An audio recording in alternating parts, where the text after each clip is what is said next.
निर्भया को जो निर्णय मिला वो हमें क्यों नहीं मिल सकता है? एक निर्भया क्योंकि वो सवर्ण थी इसलिए दलितों को वो न्याय क्यों नहीं मिलता है और दलितों की बेटी को ही क्यों शिकार बनाया जाता है? हम लोग सदियों से ये ऐसे महिला अत्याचारों को सहते आए हैं। महिलाओं को जो भी, और केवल मनीषा का आप मानते हैं तो बाकी जो एक हफ्ते के अंदर 5-6 जो हत्याएं हुई हैं, भदोई की है, बलरामपुर की है, लखनऊ की है। आज सुबह सुबह मेरे पास मैसेज आया कि तेलंगाना में भी एक ऐसे 13 साल की बच्ची के साथ में बलात्कार हुआ है और उसको मार के फेंक दिया है। तो ये किस बेस पे कहते हैं? और सिर्फ दलितों की बेटी के साथ में ही ये अत्याचार क्यों होते हैं?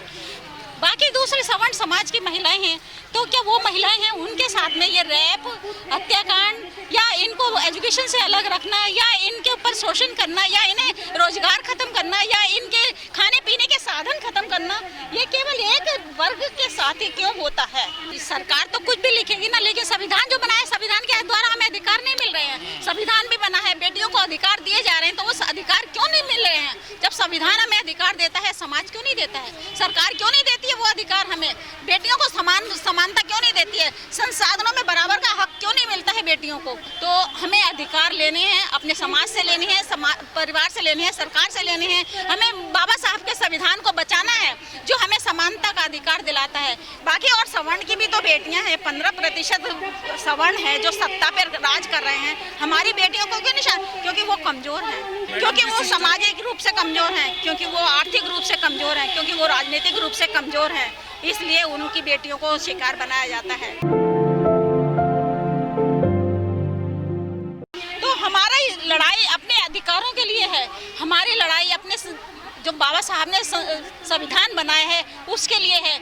हमें संविधान बचाना है। जब तक महिलाओं को समान अधिकार नहीं मिलेंगे, महिलाओं को न्याय नहीं मिलेगा, क्योंकि देश की आधी आबादी महिलाओं की है और महिलाओं को सबसे पहले परिवार में महिलाएं 3 तरह से शोषित होती हैं। परिवार में भी उनको दबा के रखा जाता है, दूसरे समाज में उन्हें दबा के रखा जाता है, राजनीतिक में उन्हें दबा के रखा जाता है। तो महिलाएं कैसे निकल के आएंगी? उन्हें पढ़ने के अवसर बाद में दिए जाते हैं। तो महिलाओं को जब तक अपने अधिकार नहीं मिलेंगे, क्योंकि महिलाओं ने इतिहास भी रचा है। सावित्रीबाई फुले हमारे सामने उदाहरण है, झलकारी बाई हमारे सामने उदाहरण है। तो हमें वो अवसर क्यों नहीं मिलता है? महिलाओं को अवसर नहीं मिलता है, इसलिए महिलाएं पीछे रह जाती हैं। तो मनीषा के केस में भी यही है कि भाई समाज, वो अच्छी एजुकेटेड पढ़ने वाली लड़की थी, वो टॉप कर रही थी अपने स्कूल में, क्लास में, तो उसको दबाने के लिए, उसको रोकने के लिए, समाज को प्रताड़ित करने के लिए, परिवार को झुकाने के लिए या किसी के मान सम्मान पे वो नीचे दिखाने के लिए, ठेस पहुंचाने के लिए बेटी पे ही अत्याचार क्यों किया जाए? बेटियां सुरक्षित होती तो ये अत्याचार नहीं होता।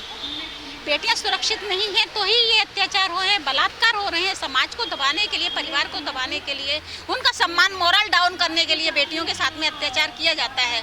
क्योंकि जो आपने देखा था खैरलांजी कांड, वो क्यों हुआ था? सुलेखा के और सुलेखा के पूरे परिवार को खत्म कर दिया था, क्योंकि वो भी पढ़ने वाली बेटी थी। उसके साथ में पूरे समाज का मोरल डाउन करने के लिए, समाज के वो करने के लिए ये बेटियों को ही हथियार बनाया जाता है। कागजी मुद्दे पे है, आपने देखा एजुकेशन पे, बेटी पढ़ाओ, कितना बेटियों को पढ़ाया जा रहा है। जब सरकार ने शिक्षा का निजीकरण कर दिया है तो बेटियों को शिक्षा में पीछे रखा जाता है। निजीकरण होने के बाद में शिक्षा इतनी महंगी हो गई है कि सरकारी स्कूलों में सिर्फ एक कटोरा हाथ में, खिचड़ी के लिए कटोरा हाथ में दे के नहीं है, जो मिड डे मील बनाया है वो कटोरा हाथ में दे के नहीं है, पकड़ा दिया है गरीब बच्चों के लिए कि भाई आप ये लो और इस लाइन में लगे रहो और तुम्हें कोई पढ़ने का अधिकार नहीं है। तुम्हें कोई सिर्फ एक नारा लिखने से या वो करने से ये सरकार ने दिया है। इससे जातिवाद कहाँ खत्म है? वर्ग क्यों चुना जाता है फिर शोषण करने के लिए? एक 15% जो वर्ग है वही सत्ता पे क्यों बैठा हुआ है? जबकि बाबा साहब में इक्वल राइट्स क्यों नहीं मिलते हैं? जबकि वोटर संसद में पहुंचाने वाले हम ही लोग होते हैं, हम ही लोग वोट देने के लिए सरकार बनाते हैं और हमें ही न्याय नहीं मिलता है, हमें ही संसाधनों में बराबर का बंटवारा नहीं मिलता है, हमें ही शिक्षा से वंचित रखा जाता है। हमें बेरोजगार, अभी लॉकडाउन में कितने बेरोजगार हुए, कितनों का रोजगार छीना गया, कितनों के राष्ट्रीय जो संपदा थी वो खत्म कर दी गई। अब जो जिनके पास पैसा है वो बैठ के खा सकते हैं, लेकिन जिनके पास नहीं है, मजदूरी नहीं है, जिनके पास रोजगार नहीं है, संसाधन नहीं है, वो कैसे बैठ के खाएंगे? जब तक हम साधन संपन्न नहीं हो जाते हैं, हम एजुकेट नहीं हो जाते हैं, हम सबल नहीं हो जाते हैं, हम अपनी हिस्सेदारी बराबर नहीं लेते हैं संसाधनों में, हमें न्याय नहीं मिलेगा।